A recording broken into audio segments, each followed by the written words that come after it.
So 15 years ago, we started with 3 employees. At this point in time, I have an umbrella of over 100 people. How did I do that? Let me tell you a couple of experiences that I have. One, you want to hire people, but you don't necessarily need one person to do 100 different things. So always remember to divide your employees into different areas of your business. An example, what I did, one of the things that helped me tremendously is I separated answering telephones with reception. Most of the time, dentists that I know, they'll have one person, maybe the manager, right? They call them the manager because they can do so many different things. So the manager has a higher rate, a higher payroll, a higher hourly salary. So because this dentist owner says, I'm paying you so much, you should be able to do all of these functions. You should be able to receive the delivery. You should be able to give their lab cases and mail them out. You should be able to verify insurances. You should be able to get the patients back in. You can be able to sell the case. You can receive the patient, answer phones, confirm patients, etc., etc., etc. One of the things that I learned very quickly is how to divide and conquer, let's say, your business. So what I did was I separated the phones with reception. So phones are people answering all the calls coming in, maybe from a Google review, a testimonial, any type of marketing, answering the phones, and I kept that away from the front desk. What did that do for us? A, the front desk is able to give better service to the patients that are actually walking into your door.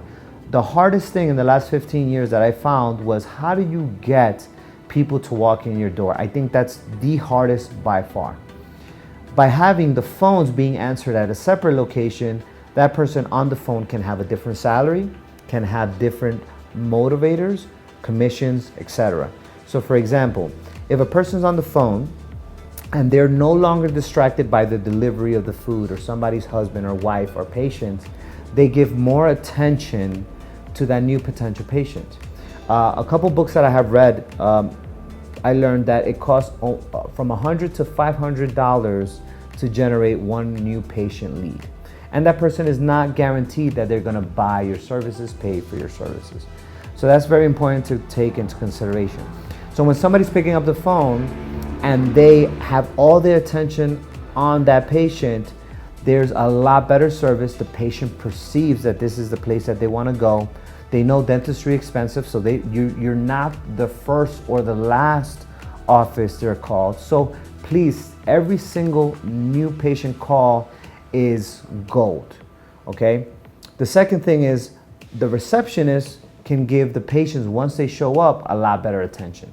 Have them sign in at the kiosk or sign in paperwork more efficiently, work with them, and also the back office, the assistants, doctors, and hygienists will appreciate it more that, okay, the patient came in, they have all their paperwork, we did it correctly, all the waivers and HIPAA and everything like that is done more efficiently, and the patient is ready to go to the back or the clinic area a lot faster.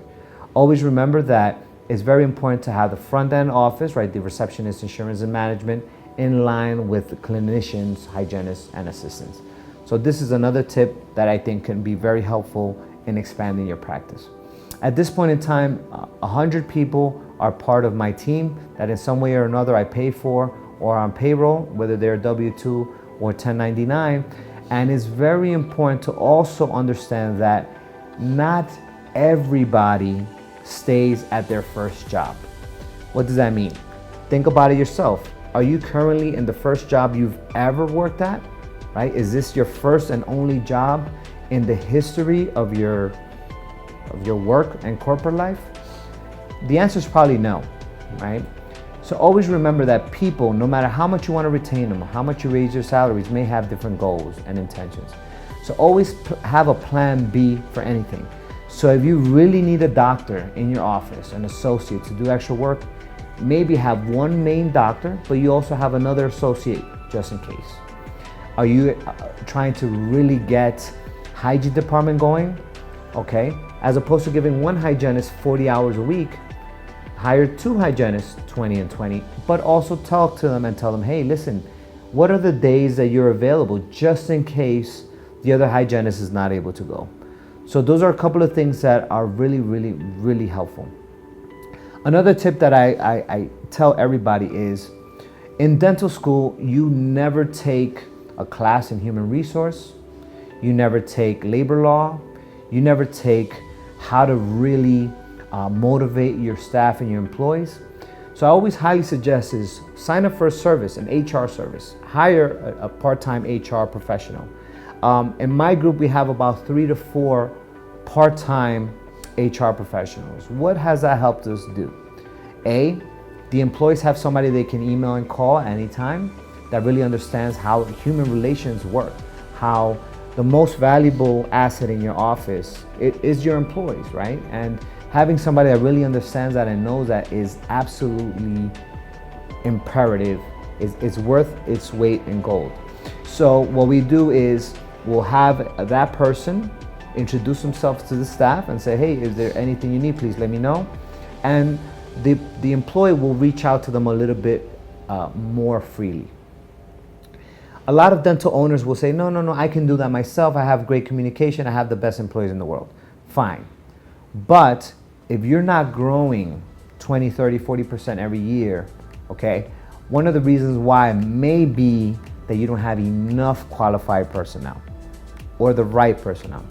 So by having this HR specialist, A, you don't have this situation where a doctor has to sit down with an employee when they resign, right? They're like, oh my God, it affects us a lot when an employee leaves us or they go for another job or they go down the block for an extra $1 or so.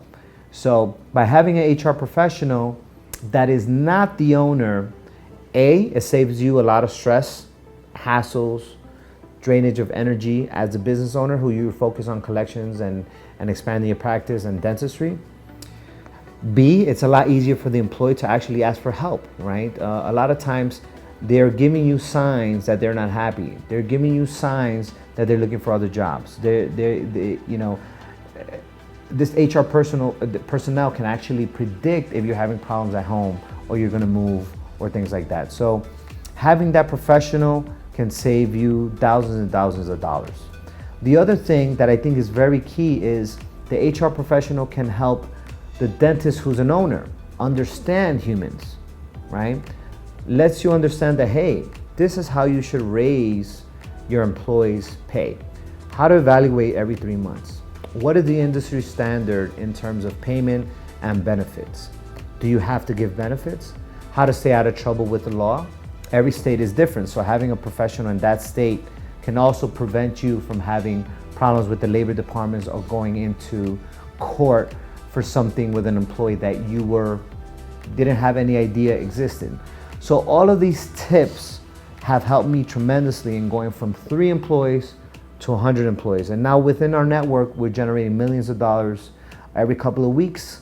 So if you need any help in terms of how to hire employees, retain employees, or just expand your practice through qualified professionals, I'm here to help. Thank you for watching this video. My name is George Nunez. If there is anything I could do to help you grow your business, please stay in touch.